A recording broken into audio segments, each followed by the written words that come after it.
आपके प्यार के सामने सबका प्यार लगता है फीका। आपके प्यार के सामने सबका प्यार लगता है फीका। आपसे सीखा हमने वो बाबा, आपसे सीखा हमने वो बाबा,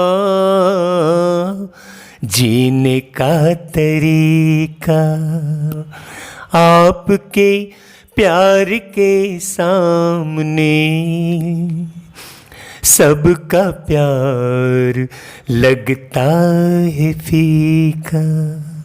बाबा के प्यार में डूबकर जो मीठे मीठे गीत पूरे धुन के साथ वतन से आते हैं, इतना भरपूर कर जाते हैं, हम क्या बताएं आपको। मीठे बाबा की इतनी याद आती है, इतनी याद आती है। बाबा की याद बहुत ही आती है, आती है, आती है। दूर वतन को हमें उड़ा ले जाती है। बाबा की याद बहुत ही आती है, आती है, आती है। दूर वतन को हमें उड़ा ले जाती है। कैसे कैसे बाबा, सबसे बड़े संगीतकार तो प्यारे बाबा है। और देखो, बाबा ब्रह्मा के तन में आकर कितना प्यार लुटाए। मुझ आत्मा ने ब्रह्मा बाबा की गुल गुल गोद ली है।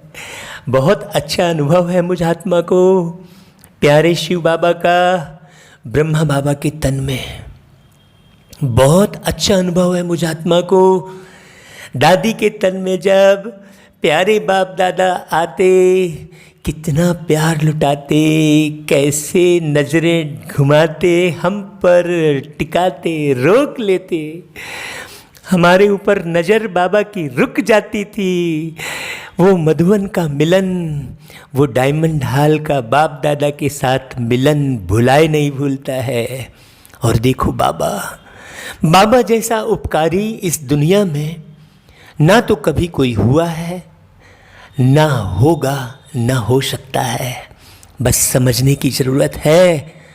और वास्तव में बाबा के ज्ञान को समझने की बहुत ज़्यादा तकलीफ़ नहीं है, ना कोई बहुत ज़्यादा दिमाग लगाने की ज़रूरत है। वास्तव में बाबा की भावनाओं को समझना है। कितनी ऊंची भावनाएं बाबा की। जो बाबा की भावनाओं को समझ लेगा वही बहुत सुंदर स्वर्णिम भव का निर्माण करेगा और वही अपनी भावनाओं को परिवर्तित कर सकता है। वास्तव में परिवर्तन तो भावनाओं का ही करना है। देखो तो प्यारे बाबा को, पहले ब्रह्मा बाबा के तन में आकर मेहनत किए, फिर ब्रह्मा बाबा के अव्यक्त शरीर के साथ, फरिश्ते तन के साथ दादी के तन में आकर कितने साल पढ़ाए। और अभी बाबा दादी के तन में नहीं आ रहे हैं तो क्या हुआ, लेकिन अव्यक्त वतन से प्यारे बच्चों को कैसे संदेश दे रहे हैं। अब देखो ना, 14 अक्टूबर का ही, ये 14 अक्टूबर 2020 का ये संदेश है। इसे सुनेंगे आप तो ऐसे उड़ेंगे और इतना अच्छा मार्गदर्शन मिलेगा कि आप सुनते ही रह जाएंगे। मैं तो कहूँगा इस संदेश को आप कम से कम 5 बार तो जरूर सुनना भैया। आप 5 बार सुनना, एक बार सुन के जल्दी जल्दी ख़त्म नहीं कर देना और बहुत आहिस्ते आहिस्ते सुनना, मुरली को रोक रोक के सुनना। ये बाबा का अव्यक्त संदेश है जो हमारी मीठी मोहनी बहन जो न्यूयॉर्क में रहती है, उनके द्वारा ये संदेश बाबा ने हम बच्चों को भिजवाया। आपको मालूम है कि न्यूयॉर्क अमेरिका की मोहनी बहन, जो बाबा की बहुत पुरानी संदेशी बहन है, बहुत मीठी बहन, समय प्रति समय वतन के बहुत सुंदर संदेश लेकर आती है। हमारी बहना आज भी समय के अनुसार विशेष अटेंशन देने का संदेश बाप दादा ने उनके द्वारा भेजा है, जो आप सबके पास हमारे मीठे राजू भाई जी ने भेजा। सभी भाई बहन अवश्य इसको सुनना जी, और सबको सुनाना जी। ऐसे हमारे राजू भाई, मीठे मीठे राजू भाई, परम आदरणीय राजू भाई, सबको ये संदेश भेजे हैं। हमने सोचा कि क्यों ना हम गीतों के साथ हमारे बाबा के बच्चों को ये संदेश सुना दें। तो बहुत ध्यान से सुनना। आज प्यारे बाप दादा के पास वतन में जाना हुआ, तो बाप दादा ने सभी बच्चों को विशेष याद प्यार देते हुए कहा, भाई क्या कहा सुनना, कि सभी बच्चे समझदार तो हैं ही, ऐसा कोई बच्चा नहीं है जो समझदार नहीं है। देखो बाबा की भावना है। समय प्रमाण बाबा के इशारों को भी समझते हैं। हाँ, जो इशारों को समझे बाबा के, वही देवता बनेगा।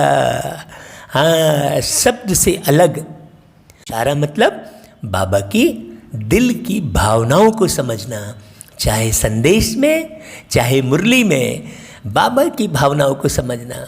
हम क्या करते हैं, इधर उधर भाई बहनों की भावनाओं की तरफ ध्यान देने लगते हैं, भाई बहनों की स्थिति अवस्था की तरफ ध्यान देते हैं। नहीं, हमें सिर्फ बाबा की भावनाओं को ध्यान देना है। तो बाबा ने कहा, यह जो समय चल रहा है, यह सभी बच्चों को स्वयं पर विशेष अटेंशन देकर अपनी अचल अडोल स्थिति बनाने का समय है। बाबा इशारे दे रहे हैं, माने अब बुद्धि में, मन में, जीवन में ये चाहिए वो चाहिए वाली बात बिल्कुल न रह जाए। अचल अडोल स्थिति जब ही बनेगी भैया। हाँ, नहीं तो ये चाहिए वो चाहिए। चलो वस्तु की भावना हट गई, मान लो आपको किसी वस्तु की चाहना नहीं है, लेकिन किसी के अच्छे व्यवहार की चाहना है, तो वो भी आपको अचल अडोल नहीं बनाएगा। अचल अडोल स्थिति बनाना मतलब श्वासोश्वास हर घड़ी बाबा की याद रहना। हाँ, बाबा का उपकार याद आना, बाबा की मेहनत याद आना। जितनी मेहनत प्यारे बाप दादा कर रहे हैं, इस संसार का कोई बच्चा उतनी मेहनत नहीं कर रहा है भाई। इसलिए बाप दादा की मेहनत याद आए, बाप दादा का प्यार याद आए, बाप दादा का डायरेक्शन याद आए।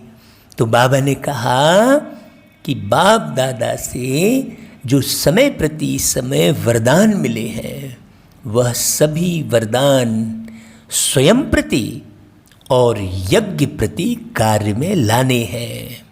अब सभी वरदानों को स्वयं प्रति और यज्ञ प्रति कार्य में कौन ला सकता है भाई? जो क्षीर खंड होकर रहना जानता है, जो सबके साथ दिली स्नेह रखता है। हाँ, योग्यता को देखकर स्नेह रखने वाला, प्रसिद्धि को देखकर स्नेह रखने वाला, नाम को देखकर स्नेह रखने वाला, पद पोस्ट को देखकर स्नेह रखने वाला, न तो स्वयं प्रति और न ही यज्ञ प्रति वरदान को उपयोग नहीं कर पाएगा। जबकि बाबा ने कहा कि सभी वरदान स्वयं प्रति और यज्ञ प्रति कार्य में लाने हैं, तो वैसी अवस्था हमें बनानी भी है। यह वरदानों की स्मृति ही स्वयं को शक्ति और सुरक्षा देती रहेगी। अब वरदानों की स्मृति कैसे रखनी है? क्या मुझे वरदान बार बार पढ़ना है या रटना है?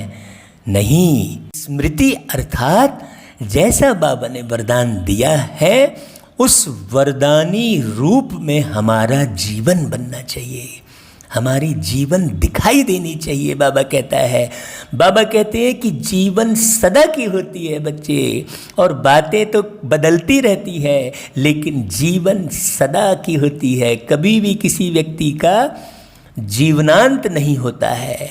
कहते हैं ना दुनिया में फलाने व्यक्ति का देहांत हो गया, लेकिन ये नहीं कहते कि जीवनांत हो गया, क्योंकि जीवन का अंत तो होता ही नहीं है, तो सदा की जीवन है। इसलिए हमें अपने जीवन से दिखाना है। तो बाबा ने विशेष व्यक्तिगत रूप से, देखो, एक एक बच्चे के लिए व्यक्तिगत रूप से और यज्ञ के प्रति इशारा दिया कि सभी बच्चों को अभी एक नामी और इकानामी के साथ चलना है। हाँ, इकानामी के साथ कौन बच्चा चल पाएगा भाई? इकानामी के साथ वो बच्चा चल पाएगा जिसके पास किसी भी किस्म का शौक नहीं होगा। हाँ, किसी भी किस्म का शक नहीं होगा, किसी भी किस्म की शिकायत नहीं होगी, वही इकोनॉमी चल पाएगा। और एक नामी कौन रह पाएगा?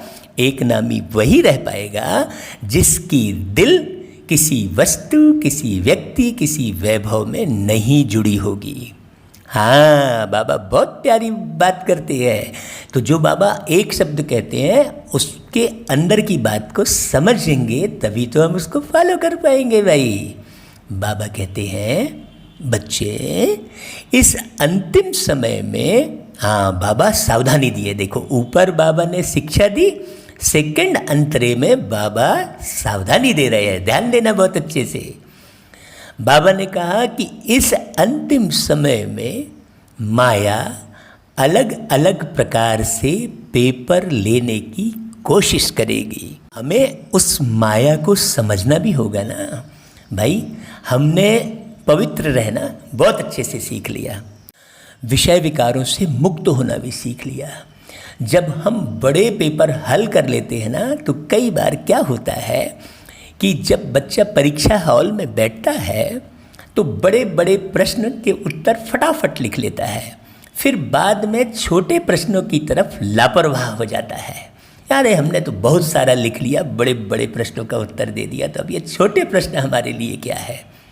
तो क्या होता है, वो छोटे प्रश्न का उत्तर लापरवाही के कारण जैसा सही देना चाहिए वैसा नहीं दे पाता, तो उसके नंबर कट जाते हैं और फर्स्ट डिवीज़न कैंसिल होके वो थर्ड से भी पीछे चला जाता है। तो बाबा जो कह रहे हैं कि माया अलग अलग प्रकार से पेपर लेने की कोशिश करेगी, तो हमें इस बात को बहुत गहराई से समझना होगा। अब बाबा ने कैसे माया अलग अलग प्रकार से पेपर लेगी उसका आगे बताया है, बहुत ध्यान से सुनना भैया। बाबा कहते हैं, बच्चों को सदा याद रखना है कि सत्य की नाव हिलेगी डुलेगी लेकिन डूबेगी नहीं। इसका मतलब क्या हुआ कि मुझे हमेशा मैं जो हूँ, जैसा हूँ, उसी स्वरूप में प्रस्तुत होना है। हाँ, अपने लिए बढ़ा चढ़ा कर बोल देना ये भी झूठ की नाव में बैठना हो गया, एक बात। दूसरी बात, जैसा मेरा अपना स्वयं का पुरुषार्थ है, बस उसी पुरुषार्थ को ही अच्छे से समझना। हाँ, हमको किसी ने डायरेक्शन दिया कि ऐसा कर लो वैसा कर लो, और हमने वैसा संकल्प चला लिया सिर्फ, और पुरुषार्थ नहीं किया, तो वो भी हम पूरे सत्य की नाव में नहीं बैठे कहलाए। मैंने कहा ना, स्वचिंतन स्वर्ग की सीढ़ी, पर चिंतन पतन की जड़। तीसरी बात, कई बार जैसा कि बाबा ने कहा कि बहुत युक्ति से चलना है, तो बहुत से बाबा के बच्चे युक्ति किसको समझ लेते हैं कि कहीं पर झूठ का सहारा ले लिया उसको युक्ति समझ लेते हैं। नहीं, बाबा ने कहा कि सत्य की नाव हिलेगी डुलेगी लेकिन डूबेगी नहीं। इसका मतलब मुझे कहीं भी झूठ इतना सा भी नहीं बोलना है, झूठ इतना सा भी नहीं सोचना है, इतना सा भी झूठ नहीं देखना है। अब देखो, दुनिया में जितनी भी बातें हो रही हैं वो सब झूठ हैं, ये अच्छी तरह समझ लेना। तो इसका मतलब क्या हुआ कि दुनिया की किसी भी बातों पर बिल्कुल भी कान नहीं देना, आंख नहीं देना। तब तो भैया सत्य की नाव डूबेगी नहीं, हिलेगी डुलेगी लेकिन डूबेगी नहीं, है ना। अगर हमने झूठ का इतना सा भी सहारा लिया तो फिर आपको वो सहयोग नहीं मिल पाएगा। तो ये बात बारीक समझना पेपर को। फिर बाबा ने आगे कहा, बाहर का वातावरण और परिस्थितियां तो विकारों के फुल फोर्स से भरी हुई है। हाँ, बाबा ने बहुत इशारे दिए बहुत अच्छे से। यह विकारों के फुल फोर्स की एनर्जी उन आत्माओं पर प्रभाव डालेगी जिनके संस्कार कमजोर होंगे। देखा, बाबा ने संस्कारों की तरफ इशारा किया। हाँ देखो, आप जांचना, ऐसे नहीं कि हाँ हम तो अच्छे पक्के बन गए हैं, क्योंकि आप इस सोशल मीडिया का बहुत उपयोग कर रहे हैं और करना भी पड़ेगा। सोशल मीडिया का उपयोग अभी करना पड़ेगा क्योंकि सेवा का ये साधन है। लेकिन आप ये देखिए कि आप कहीं सोशल मीडिया के बिना रह तो नहीं पा रहे हैं, कहीं आप सोशल मीडिया आपकी आदत में तो नहीं चला गया है, आपके संस्कार में तो नहीं चला गया है कि बिना व्हाट्सएप खोले आपको कुछ भूला भूला सा लग रहा है, बिना फेसबुक देखे या बिना फेसबुक और व्हाट्सएप आदि जितने भी सोशल मीडिया है उनमें मैसेज डाले बगैर आपको अच्छा नहीं लग रहा है। इसका मतलब ये हो रहा है कि सोशल मीडिया की आदत पड़ती जा रही है। उससे क्या होगा, उससे संस्कार कमज़ोर होते जाएंगे और सोशल मीडिया में आने वाले जो बाहरी, जो बाबा को नहीं जानते हैं, वो बच्चे जो मैसेज करते हैं वो मैसेज आपके मन चित्त पर प्रभाव डाल देगा। हाँ, इसीलिए ऐसे समय पर बच्चों को बाप दादा के शक्तिशाली वरदानों को स्मृति में रख अपने आप की रक्षा करनी है। देखो, जब बाबा को याद करेंगे ना तो उनके वरदान, उनकी मेहनत, उनका प्यार, उनका सहयोग सब कुछ याद आता रहेगा। देखो, बाबा अव्यक्त वतन में जाके भी कैसे बच्चों को याद कर रहे हैं, देखो आप। हाँ, वतन का स्वरूप हमारे स्वभाव में आ जाए वही वतन जाना कहलाएगा। केवल संकल्प में हम वतन जा रहे हैं, बैठ गए, वो स्मृति स्वरूप नहीं कहलाएगा। बाबा जो स्मृति की बात कर रहे हैं वो आपके स्वभाव की बात कर रहे हैं। सदा यही स्मृति रहे कि हम बाप दादा की छत्र छाया के नीचे हमेशा सुरक्षित और शक्तिशाली हैं। स्मृति रहे मतलब मैं उस संकल्प को दोहरा रहा हूँ, ऐसा नहीं है। हाँ, मैं मन के अंदर में ये सोच रहा हूँ कि मैं बाप दादा के नीचे हमेशा सुरक्षित और शक्तिशाली हूँ, नहीं। बाप दादा के छत्र छाया के नीचे हमेशा सुरक्षित और शक्तिशाली का मतलब क्या हुआ कि जैसा बाबा कह रहे हैं वैसा मैं बनते चला जा रहा हूँ। हाँ, मंजिल मैंने पा ली है। हाँ, अब कोई मंजिल पाना बाकी नहीं है, ये अवस्था बनानी है। पुरुषार्थ मेरा पूरा हो चुका है, अब मैं सिर्फ सेवा अर्थ इस तन में टिका हूँ। ऐसी शक्ति जमा करना, पुरुषार्थ मेरा पूरा हो गया है। अब मुझे बहुत पुरुषार्थ की बात नहीं रह गई है, अब तो मैं सेवा अर्थ टिका हूँ इस शरीर में, ये अवस्था बनानी है। बाबा कहते हैं बच्चों को अपने हर संकल्प, बोल और कर्म सदा पवित्र रखने हैं। 3 बातें बाबा ने बोली। हाँ, संकल्प में भी हम किसी के लिए डिसीजन न लें, क्योंकि डिसीजन लेने वाला प्यारा बाबा है। हम क्या है, किसी व्यक्ति के पुरुषार्थ को देखकर उसके लिए निर्णय लेने लगते हैं कि ये ऐसा है वो वैसा है। नहीं, संकल्प में भी हम किसी के लिए भी डिसीजन नहीं ले सकते, क्योंकि हम कौन होते हैं भाई? सृष्टि का मालिक तो मेरा बाबा है ना।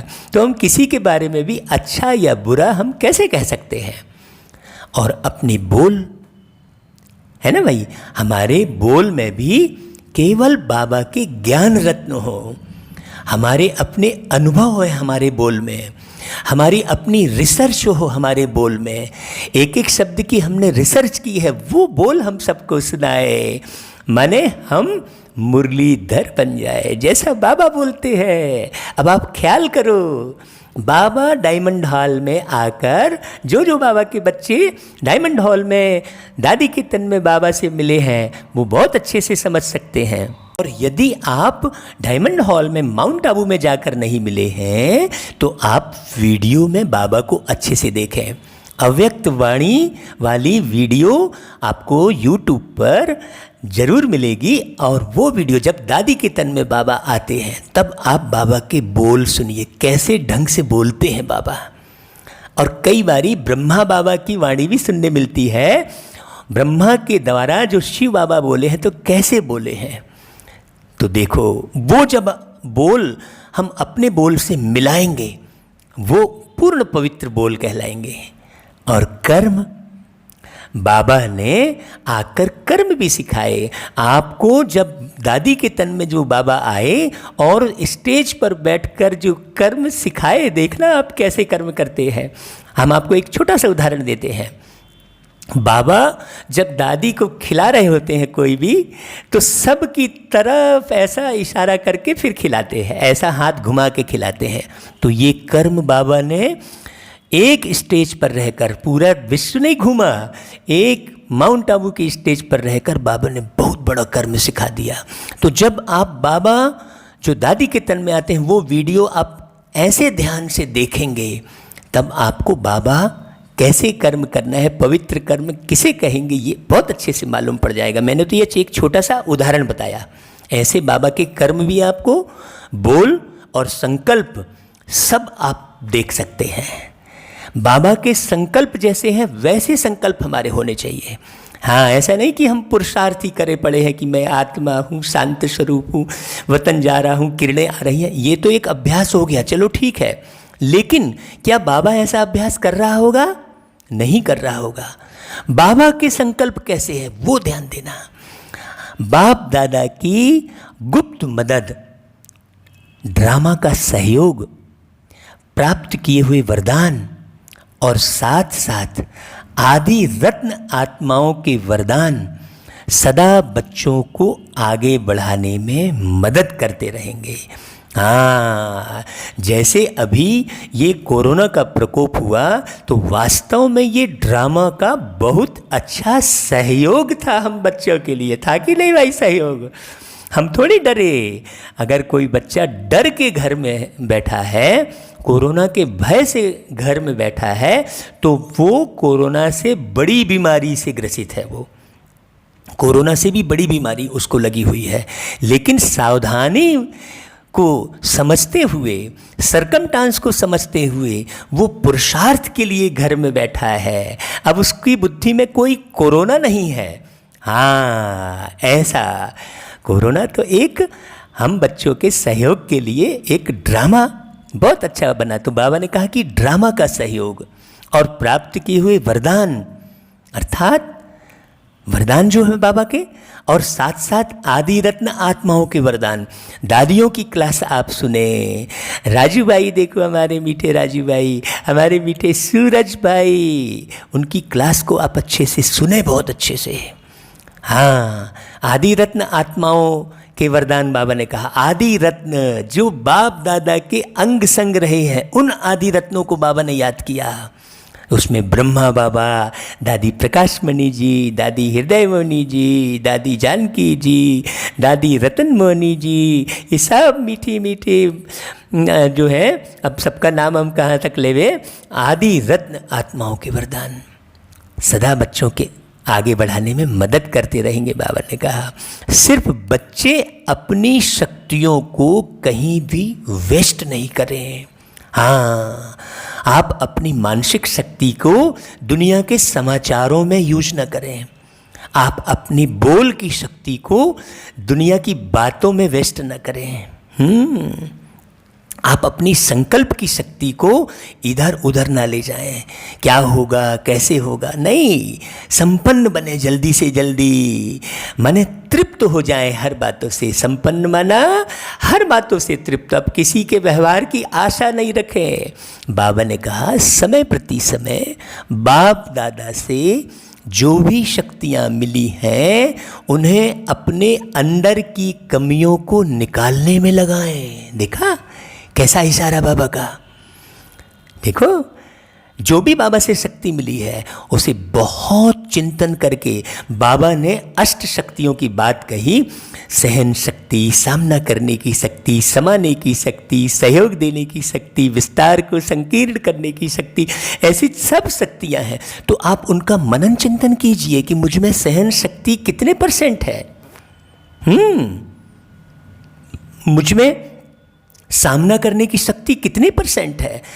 ऐसे परसेंटेज को बढ़ाओ और उन शक्तियों के द्वारा अपने अंदर की कमियों को निकालो। बाबा ने कहा नहीं तो यह कमियां समय पर धोखा दे देंगी।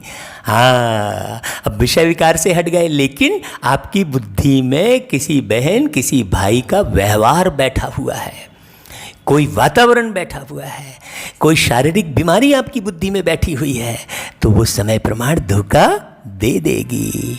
बाप दादा ने विशेष अटेंशन खिंचवाते हुए कहा कि बच्चे अभिव्यक्त में आते अव्यक्त स्थिति में रहने का अभ्यास करो। हाँ, बाबा की बातें सुनाते सुनाते हमको अपनी स्मृति, आत्मस्मृति रहे, अपना स्वरूप याद रहे, अपना दैवी स्वरूप याद रहे, अपनी अशरीरी अवस्था में बात करें।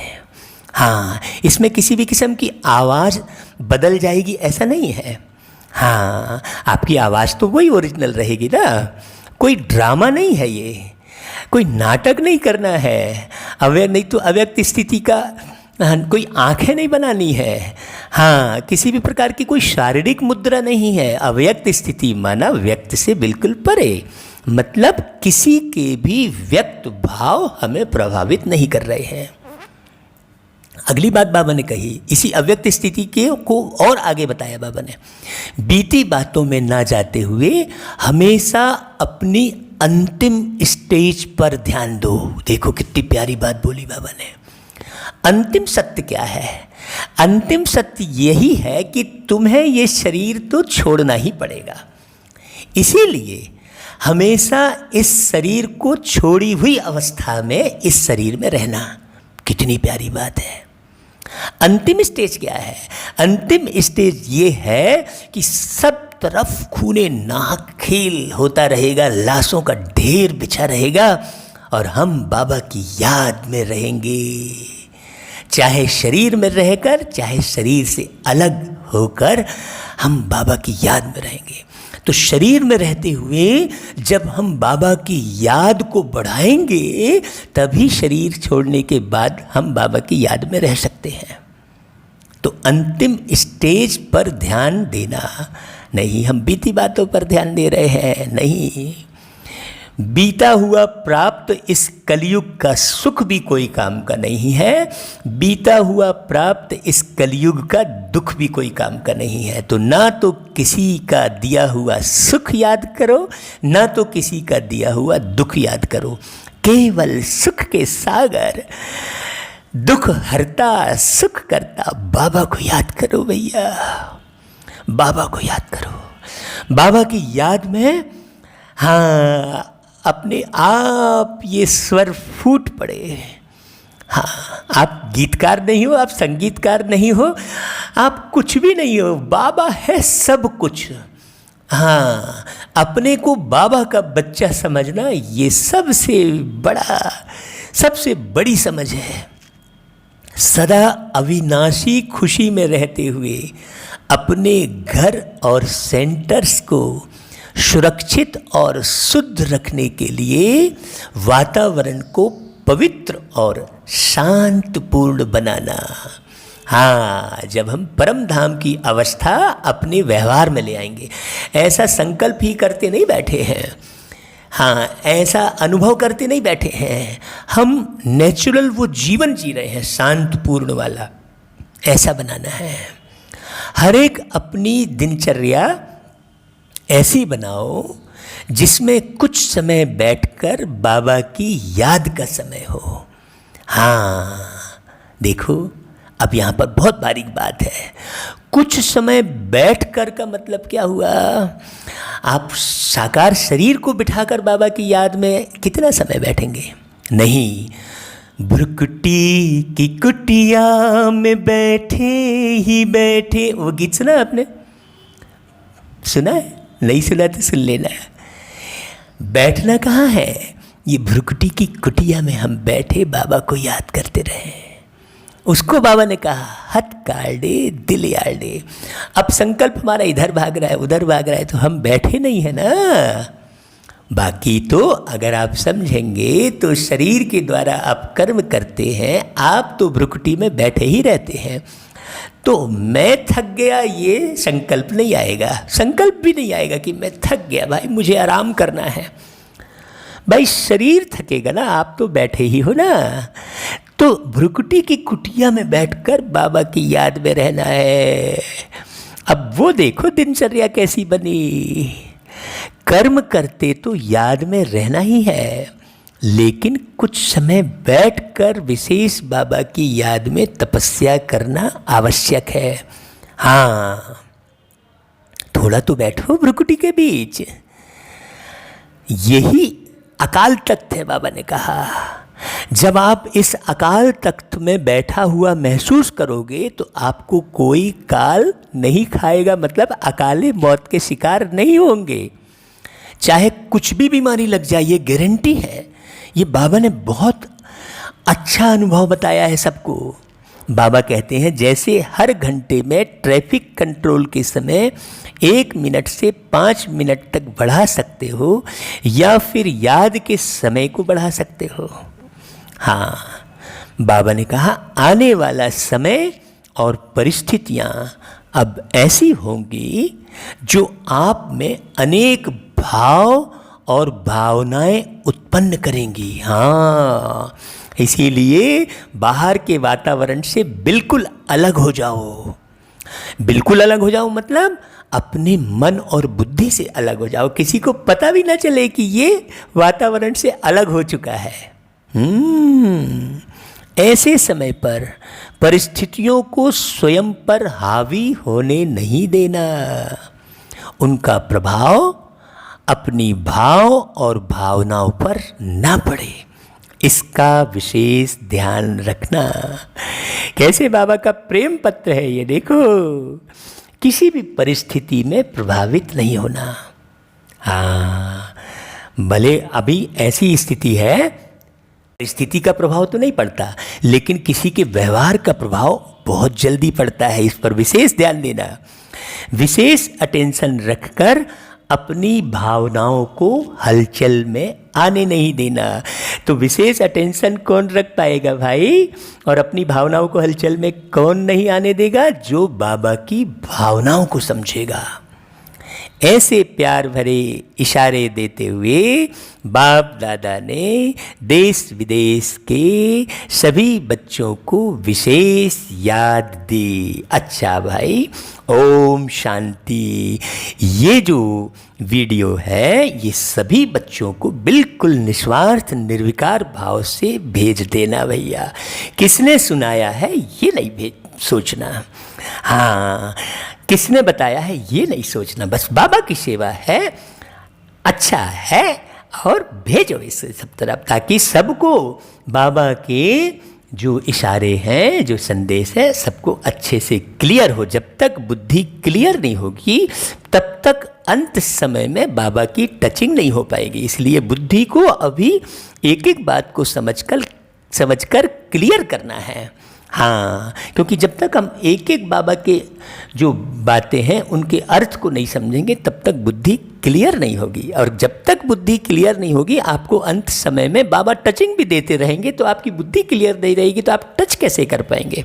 बाबा बहुत मेहनत करते रहेंगे कि इस बच्चे को जल्दी से बचा लूँ, यहाँ से हटा लूँ, लेकिन आपको टचिंग नहीं होगी। वो अभ्यास अभी से करना पड़ेगा, एक एक अर्थ को समझने का अभ्यास और अर्थ सहित अपने जीवन को बनाने का अभ्यास। अच्छा भाई, ओम शांति।